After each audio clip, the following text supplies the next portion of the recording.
isso por exemplo, como é que por que você sabe? Eles liberam a pauta após a conversa? Como é que funciona isso? Tem dois caminhos, né? Primeiro tem tem uma publicação da pauta que foi discutida,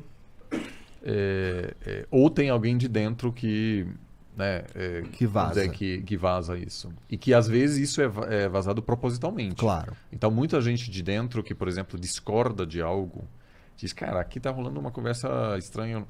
Passa isso para algum jornalista para que o jornalista Repercuta. repercuta, e aí o governo às vezes tem que dizer, não, não é bem assim, etc. E às vezes, de fato, uma pessoa de dentro do governo consegue, por meio da imprensa, reverter alguma decisão.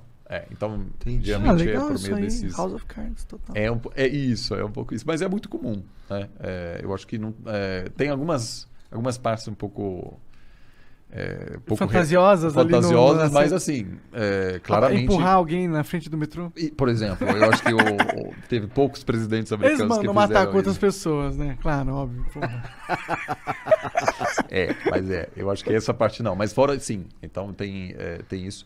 E isso aí, aliás, é uma outra questão importante. Os Estados Unidos libera, com alguns anos, às vezes décadas de atraso, todas as conversas, ligações entre presidentes. Então a gente pode hoje ler e ouvir, inclusive, os áudios de conversas entre Clinton e Tony Blair no Reino Unido, etc. Ah, que da hora. E aí, muitas vezes, é muito interessante. Porque o Clinton falou pro Blair que ele tem vergonha de ser americano. Ele acha os europeus mais chiques, por exemplo. Ele falou isso assim. Em conversa assim, às vezes eles se dão bem. O FHC se deu muito bem com o Clinton também. Também porque eles, enfim, tinham interesses em comum, assim. Aham. Parece mesmo naipe. Era um mundo. Bom, pelo menos quando eu vivendo aí na década de 90, era um mundo que era mais gostoso. Então, isso é um assunto, eu acho que tem tudo a ver, inclusive, com o Afeganistão.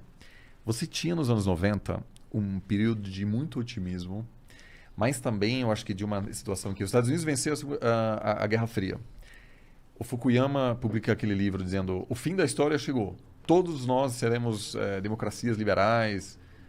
Aquele sistema veio para ficar. A globalização estava avançando, então havia níveis de pobreza em queda em muitos países ao redor do mundo. E a expectativa era que era isso mesmo. Não ia mudar mais, né? Mas naquilo também havia o que a gente chama de ocidentalcentrismo enorme, porque no fundo o que se cria é que todo mundo ia ficar meio mais parecido com a gente. Que obviamente, do ponto de vista chinês, não fazia tanto sentido. Os Estados Unidos permitiu a entrada da China na OMC, na Organização Mundial de Comércio, achando que por meio da liberalização econômica eles iam democratizar a China. A China, que é um país, é uma civilização milenar, que acha que os Estados Unidos têm uma história desse tamanho. Obviamente, enfim, Tem mesmo, né? Comparado à China. essa aposta não Cara, tem a vingou. muralha da China. Os caras fizeram a muralha da China. Pois é. Então, assim, Não tem a muralha dos Estados Unidos. você tinha aí... Nem o Trump conseguiu. Agora, aliás, agora tem enchente, por causa da mudança climática, a enchente está tirando o muro, assim, agora, Caralho. porque a água está passando embaixo. Por debaixo. É. Puta. Agora, então, eu acho que a gente tinha uma visão, em retrospectiva, todos nós, um pouco simplista, de que a gente achava que, a partir de agora, as coisas iam ser mais tranquilas, processos de democratização. Na Europa Leste, você, de repente, tinha um monte de democracia. A Espanha estava se consolidando como democracia, o Portugal. Muitos países passando... O Brasil também, né? Os anos 90 Sim. foi uma época, em geral, positiva, né? De democracia se consolidando, que levou depois a uma consolidação econômica também. Teve um soluço ali bem no comecinho, mas depois... Isso. estabilizou. Não, mas faz parte da democracia. Tem impeachment, faz parte. Funcionou. As Forças Armadas não entraram para dizer vamos resolver Sim. essa bagunça aqui. Então, se consolidou. E aí, a partir do 11 de setembro, e agora a ascensão da China, eu acho que a gente percebe que as coisas não são tão simples assim.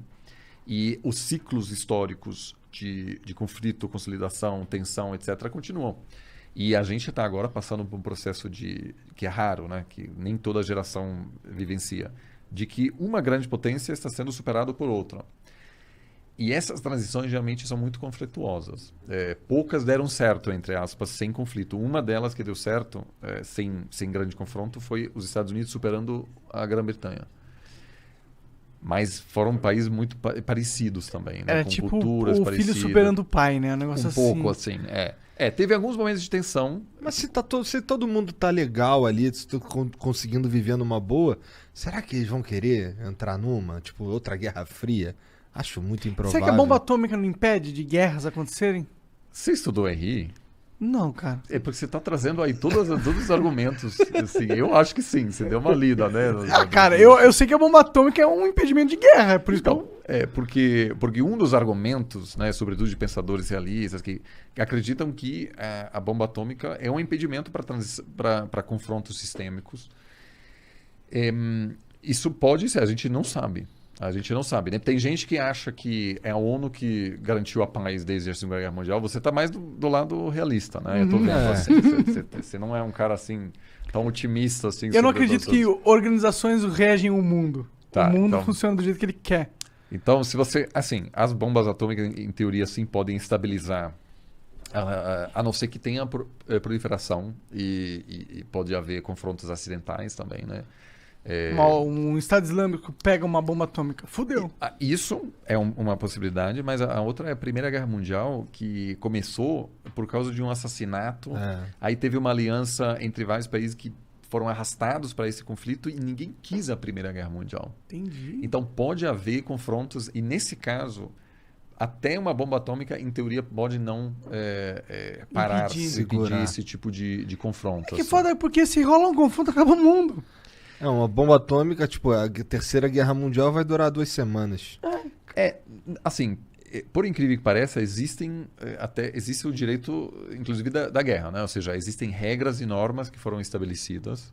Né? Você que não acredita muito nessas coisas, mas, por exemplo, a neutralidade da ONU, mesmo em confrontos entre dois países, geralmente estava sendo respeitada. Então, por exemplo, no meio de um combate, quando entrou um caminhão da ONU, por exemplo, distribuindo remédios, etc. Aquilo, a princípio, estava sendo respeitado depois da Segunda Guerra Mundial. Antes, foi bem mais complicado.